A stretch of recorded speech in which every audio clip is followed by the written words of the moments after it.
Olá, bom dia a todos. É com grande satisfação que damos início a mais um painel tributário preparado pela equipe técnica da CCA Bernardon. Eu me chamo Reginaldo da Silva dos Santos, vou tratar da legislação federal. Na sequência, o colega Luiz Antônio irá tratar da legislação estadual e, por último, o colega André irá tratar da legislação previdenciária. Tocante à legislação federal, o assunto que a gente traz para apresentar aos senhores diz respeito à declaração do Imposto sobre a Propriedade Territorial Rural, DITR, do exercício 2025. Através da Instrução Normativa número 2273 da Receita Federal, publicada em 17 de julho, foi normatizada a entrega de mais esta obrigação acessória e também principal, que é através da declaração do ITR, que é calculado o valor do ITR a ser recolhido por todos aquelas que são proprietários ou titulares de direitos de imóvel rural no Brasil.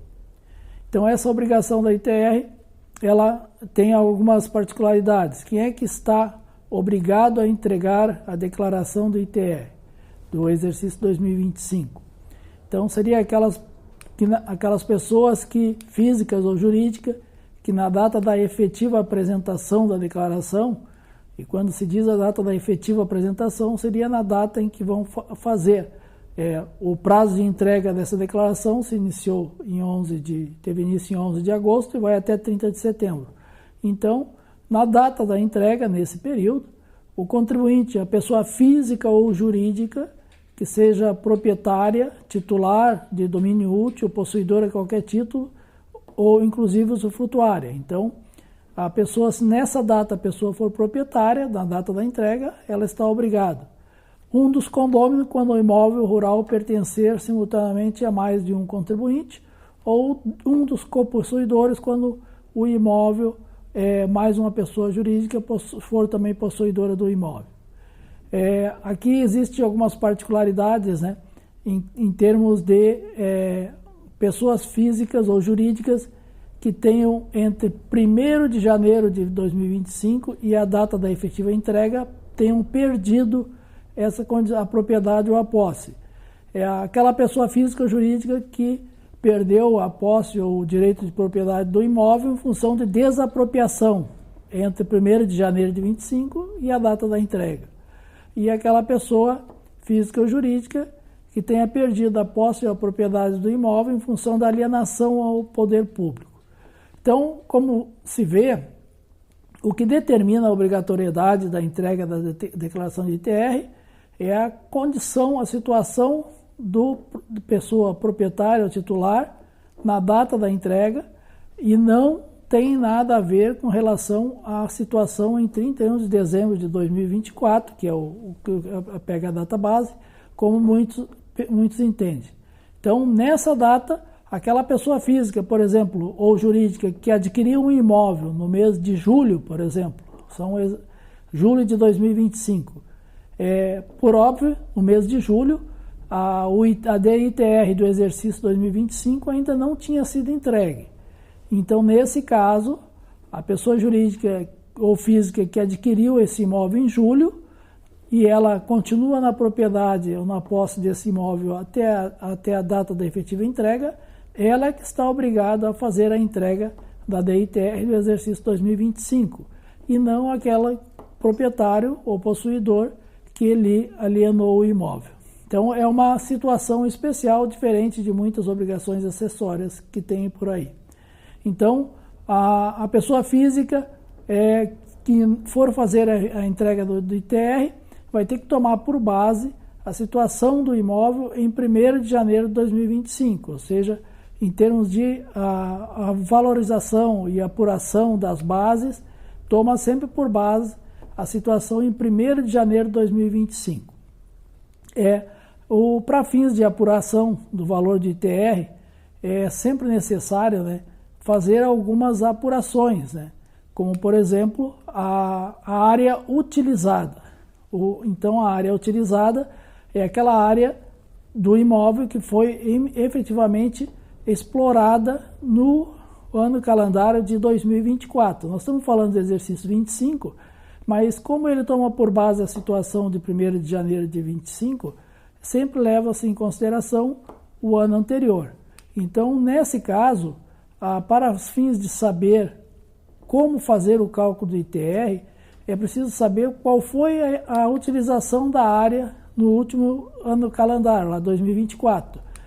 O que foi usado do imóvel rural na parte de plantio de produtos vegetais, com reflorestamento, pastagem, o que foi usado da área na pastagem nativa ou plantada, ou o que foi utilizado na exploração extrativa, ou até mesmo de atividades granjeira ou aquícola. Nesse caso, então, como se vê, na declaração do ITR, as informações que ali são prestadas, elas devem estar baseadas nos fatos reais, naquilo que aconteceu no exercício anterior. Então, não é crivo prestar informações na declaração de ITR que não reflitam aquilo que aconteceu com o imóvel de fato. Qual a sua efetiva exploração? E quais são as implicações da prestação de informações inexatas? Por exemplo, se um contribuinte, um possuidor do imóvel, um proprietário, ele declarar que o imóvel foi usado exclusivamente para plantação, para atividade aquícola ou granjeira, e ele não tenha comprovação da exploração dessa atividade, no caso de uma fiscalização, a Receita Federal ou a fiscalização municipal, quando essa tiver o encargo da fiscalização, quando as prefeituras a prefeitura possuiu o acordo de acompanhamento da fiscalização do ITR, se o contribuinte declara que foi para atividade agrícola granjeira e ele não tem comprovação dessa atividade, o ente fiscalizador poderá considerar que não há comprovação da exploração do imóvel para o exercício. E se não há comprovação da exploração do imóvel para o exercício, nos patamares indicados, pode ocorrer que muitas vezes a alíquota do ITR ela vai pegar as alíquotas máximas, né? Então, sempre há que se atentar para a efetiva comprovação da utilização do imóvel. Com base na tabela das alíquotas do ITR, ela é uma tabela progressiva. Ela é tanto de acordo com o tamanho do imóvel, né, até 50 hectares, de 50 hectares até 200, 200 e 500, e que assim vai, e acima de 5 mil. Então, existe uma progressividade das alíquotas em função do tamanho da área e também há uma progressividade em função do grau de utilização do imóvel. Então, por exemplo, só um imóvel, uma área de 1.000 hectares a 5.000 hectares. Se esse imóvel tiver um grau de utilização superior a 80%, a alíquota do ITR é 0,20% da base de cálculo, então 20 centésimos. Então veja que é inferior a 0,5%. Agora, se esse imóvel não tiver uma comprovação entre 30 a 50 hectares, 30 a 50%, então se o contribuinte não lograr comprovar que utilizou o imóvel acima de 80% na atividade rural, a alíquota ela é de 6%. Vejam bem que de 0,20% aumenta para 6%. Olha o grau o aumento da tributação do imóvel pelo fato de o contribuinte não lograr comprovar que utilizou a área acima entre 30% acima de 30%, acima de 50%. Então, as alíquotas, quanto menor o grau de utilização, maior a alíquota, e nós chegamos a alíquotas que podem de até 20%, dependendo do tamanho da área. Então, a grande preocupação, o cuidado que os contribuintes devem ter na hora de preencher a declaração de ITR é declarar de forma correta o grau a efetiva utilização do imóvel, no que ele foi utilizado, e essa utilização ela tem que estar baseada em documentação que comprove essa efetiva utilização, seja atividade rural, seja atividade agrícola, atividade extrativa, e pode ser mista, pode ser uma exploração mista, né? O contribuinte ele pode ter explorado o imóvel parte na atividade na atividade de exploração extrativa, parte de exploração granjeira, parte na parte de pecuária, plantação de produtos vegetais, mas tudo isso baseado em documentação hábil.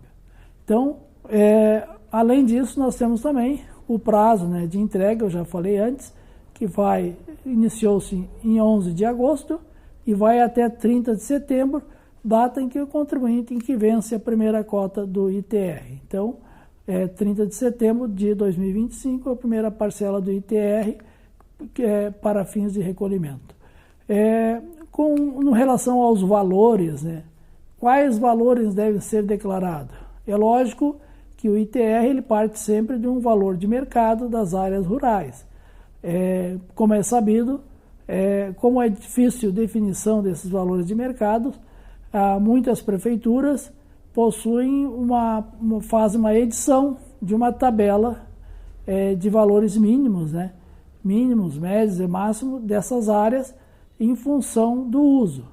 Então, cabe aos contribuintes, naqueles casos em que o município onde está localizado o imóvel rural faz a publicação dessas tabelas, fazer o enquadramento. É lógico que só esse enquadramento muitas vezes não resolve. Tem que fazer um comparativo entre a situação do imóvel que o contribuinte tem e essa tabela, para evitar que muitas vezes o imóvel seja enquadrado, o mesmo utilizando a tabela do município, mas o valor do imóvel e o uso é bem diferente daquilo que está exposto na tabela do município, que isso também pode ser fator de glosa por parte de uma fiscalização. Então, com relação à legislação federal, o recado que a gente gostaria de transmitir aos senhores no dia de hoje seriam esses, com relação ao ITR, os cuidados que devem ser tomados, né? E existe aí um prazo ainda bom para os contribuintes, para pouco mais de um mês, né? Mas é um prazo bom para fazer com cuidado aí, zelo, que tem que ser no preenchimento dessa declaração que vai resultar numa obrigação de recolhimento do ITR, é uma obrigação principal. Fique agora na sequência com os colegas Luiz Antônio da área estadual e André da área previdenciária. Nos encontramos no próximo painel tributário. Um abraço a todos e até lá.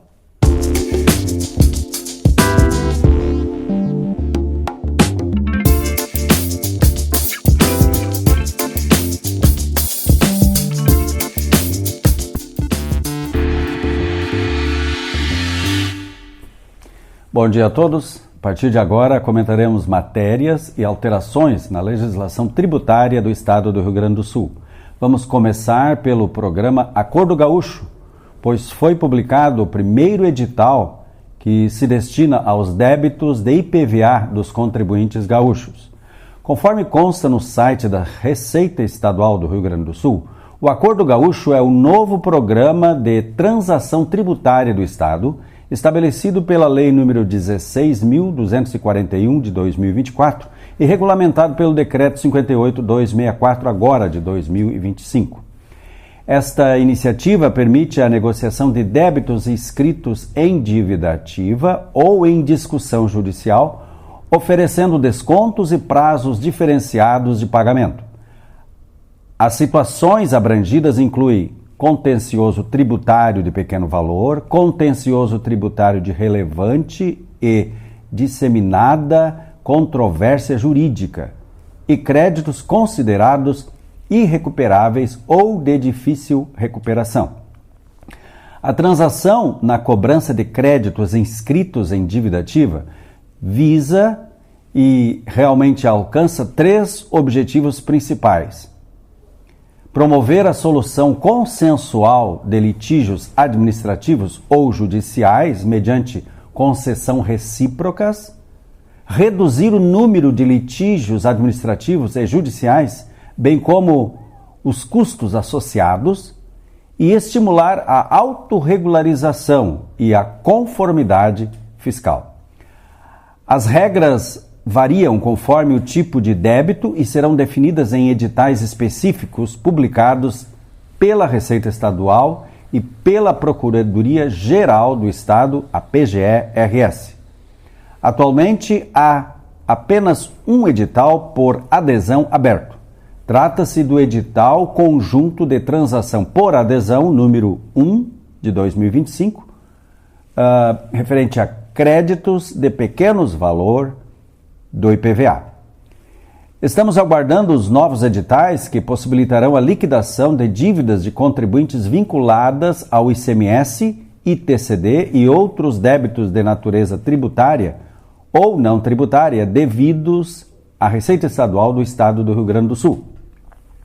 O segundo assunto diz respeito às novas versões de notas técnicas e schemas da Nota Fiscal Eletrônica e também da Nota Fiscal de Consumidor Eletrônica.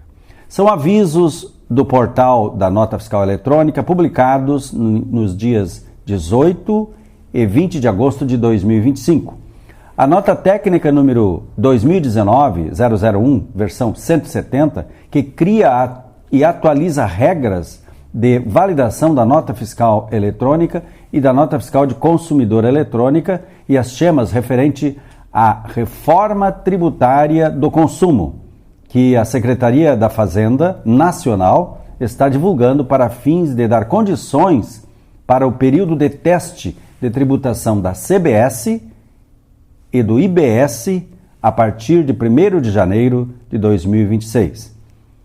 Ainda que o ano de 2026 seja apenas um período de teste, a parametrização dos sistemas dos contribuintes devem refletir as mudanças relativas à reforma tributária do consumo, assim como os campos, validações e regras de preenchimento das notas fiscais eletrônicas e das notas fiscais de consumidor eletrônica, que devem estar de acordo com as novas determinações da tributação de consumo.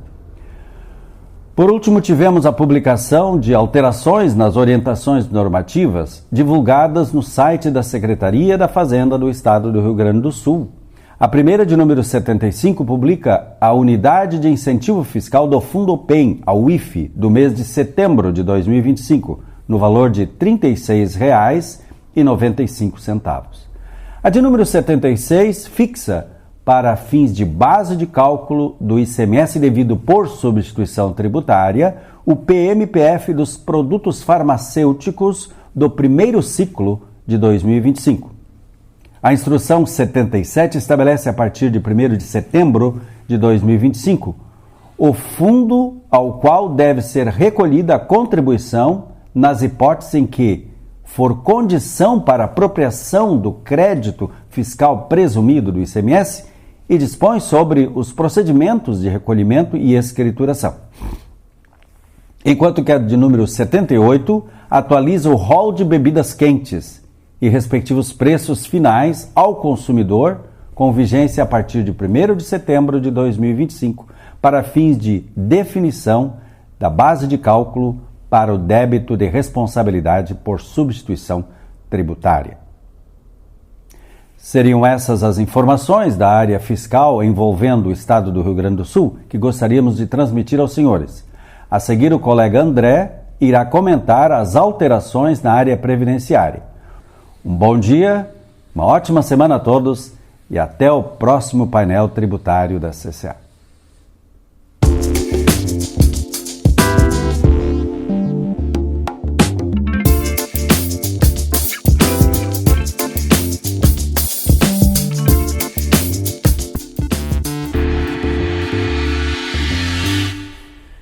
Olá pessoal, bom dia a todos. Abrindo a parte final do nosso encontro de hoje, gostaria de informar que a Receita Federal iniciou um novo ciclo de envio do aviso para regularização de obras, direcionado a contribuintes responsáveis por construções civis cadastradas no Cadastro Nacional de Obras, CNO, a partir de 2021.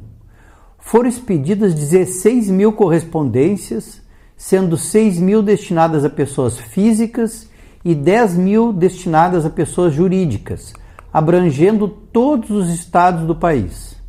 Além do envio pelos correios, os avisos também podem ser consultados na caixa postal do portal ECAC, onde os contribuintes têm acesso à íntegra da comunicação e à verificação de sua autenticidade. Os contribuintes terão até o dia 30 de setembro para realizar a regularização, seguindo as instruções disponibilizadas na correspondência. Todos os procedimentos devem ser feitos exclusivamente por meio do portal ECAC. Encerrado esse prazo, os responsáveis por obras que não efetuarem a regularização estarão sujeitos à fiscalização, com possibilidade de lavratura de auto-infração. A iniciativa faz parte da estratégia de incentivo à conformidade da Receita Federal, que busca oferecer oportunidade para que os contribuintes corrijam espontaneamente eventuais pendências antes da instauração de medidas de ofício.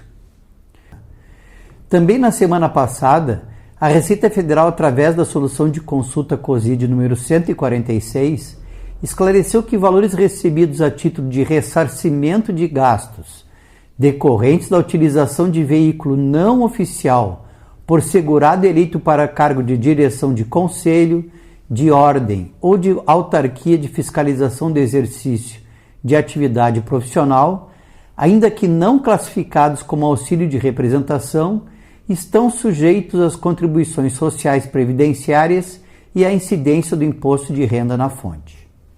E concluindo o painel tributário da CCA Bernardon de hoje, informamos que a consulta de qualificação cadastral em lote está suspensa por tempo indeterminado.